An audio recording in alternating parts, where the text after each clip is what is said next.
मनीषाजवळ 50 रुपयांच्या जेवढ्या नोटा आहेत त्याच्या दुप्पट नोटा 20 रुपयाच्या आहेत.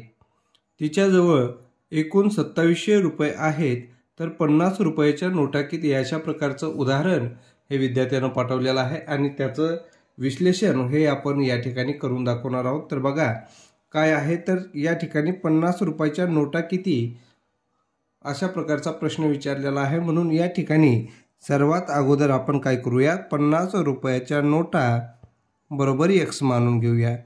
नोटा बरोबर x मानूयात.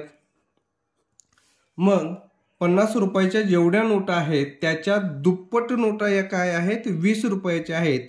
म्हणून या ठिकाणी 20 रुपयाच्या नोटा बरोबर काय होणार आहेत, तर या ठिकाणी 20 रुपयाच्या नोटा ह्या 2x एवढ्या होतील. मग आता बघा, मग 50 रुपयाच्या x नोटा जर म्हटलं तर किती रुपये झाले रे? तर बघा 50 गुणिले x बरोबर 50x हे रुपये 50च्या नोटांचे झालेले आहेत. त्यानंतर बघा 20 रुपयाच्या नोटांचा जर विचार केला तर 20 गुणिले 2x बरोबर 20 दुनी 40, 40x हे काय झालेले आहेत, तर 20 रुपयाच्या नोटांचे रुपये हे 40x झालेले आहेत.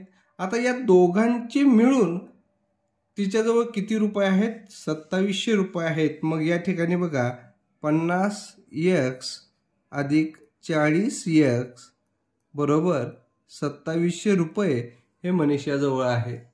मग आता या ठिकाणी बेरीज करून घेऊया. 50 आणि 40 मिळून होतात 90x बरोबर 2700 रुपये. मग या ठिकाणी x ची किंमत काढून घेऊयात. मग 2700 या ठिकाणी लिहिलं आणि 90 जे आहे हे गुणाकारातलं 90 या ठिकाणी भागाकारात जाईल. मग 90 एक 90, 90 त्रिक 270, शून्य जशास तसं, म्हणजे x बरोबर 30 आलेला आहे. आणि x हे काय आहे, तर x हे 50 रुपयाच्या नोटा बरोबर आपण x मानलेलं होतं. म्हणजे 50 रुपयाच्या नोटा ह्या किती आहेत?